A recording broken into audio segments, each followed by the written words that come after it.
Apa sih kesulitannya dalam budidaya lobster air tawar? Ayo kita bahas.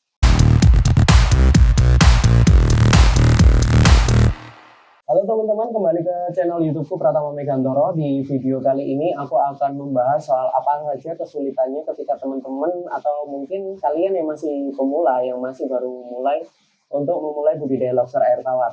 Kesulitan pertama itu tergantung dari beberapa fase yang teman-teman mulai. Fase pertama, adaptasi itu untuk pemula juga sudah lumayan sulit. Fase adaptasi itu adalah ketika lobster yang kalian dapatkan itu masuk ke dalam habitat yang baru. Jadi dari dalam fase adaptasi itu cukup lumayan sulit untuk teman-teman pemula biasanya.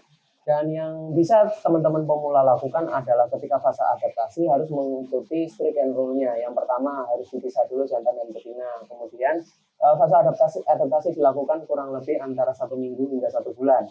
Kemudian kesulitan kedua biasanya ketika fase kawin. Fase kawin rata-rata ada yang nggak mau makan, ada yang dia tidak mau kawin, lama kawinnya, atau dia stres kemudian nanti ketika ditemuin dengan antara jantan dan betina. Caranya gimana? Pertama teman-teman ketika ada penyakit atau hama, teman-teman harus tahu sakitnya apa, karena nanti cara-cara pengobatannya pun berbeda. Teman-teman bisa pakai antibiotik atau teman-teman bisa pakai memang obat khusus yang memang bisa teman-teman pakai. Ada beberapa yang bisa kalian lakukan dan itu memang aku ajarkan di seminarku, jadi teman-teman bisa ngikuti aja kalau misalkan tertarik untuk belajar lebih detail soal hama dan lain sebagainya. Kemudian kadang ada yang kesulitan untuk aduh lobsterku ini kok malah nggak mau makan mas, gimana ini dia kok dia kok kayaknya lemes terus nggak bisa aktif kayak biasanya kalau saya beli di tempat yang lain mas.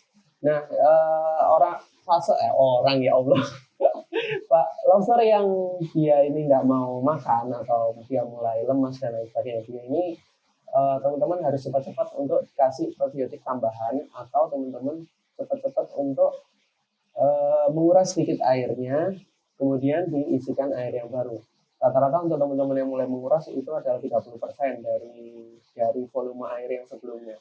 Kemudian fase kedua sudah selesai nih, misalkan sudah bisa melewati. Kemudian ada fase yang namanya pemijahan atau karantina.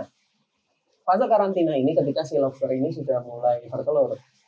Jadi ketika bertelur ini dibutuhkan waktu sekitar 40-47 hari untuk si lobster ini menetas. Biasanya tepat atau lambatnya juga tergantung dari kualitas sperma dan sel telur yang dimiliki oleh si lobster itu ketika terjadi pembuahan.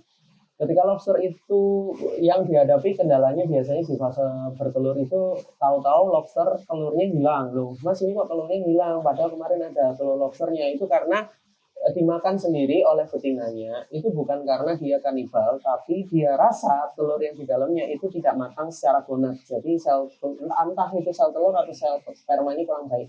Jadi sama dia akan makan di telurnya itu.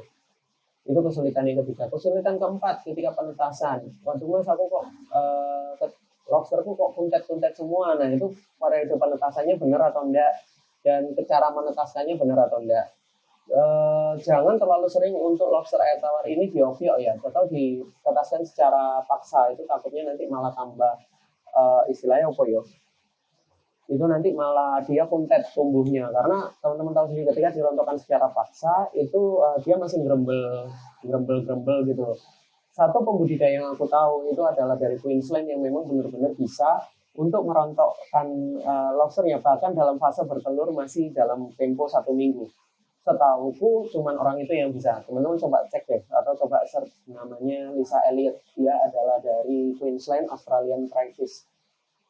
ACH kalau nggak salah, Australian Crayfish Hatchery. Itu dia metodenya bagus-bagus. Jadi teman-teman bisa searching di sana, teman-teman bisa belajar. Aku sendiri juga karena memang basicku bukan dari biologis, jadi aku nggak ngerti kayak gitu. Aku tetap akan fase penetasan yang secara alami, itu yang bisa aku lakukan.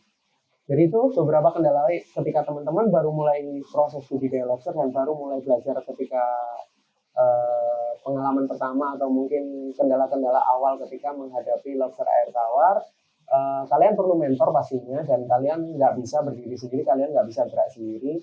Usahakan cari mentor yang terbaik. Di YouTube juga banyak kok teman-teman yang juga share edukasi Lobster Air Tawar. Atau kalian bisa gabung dengan kita sebagai mitra, teman-teman klik nomor WA admin kita ada di kolom deskripsi, atau teman-teman bisa cek www.budidayalobsterairtawar.com. Di situ ada learning center di mana kita share artikel yang berkaitan soal lobster air tawar buat kamu belajar-belajar di sana. Jadi gitu aja dulu, see you next time, bye.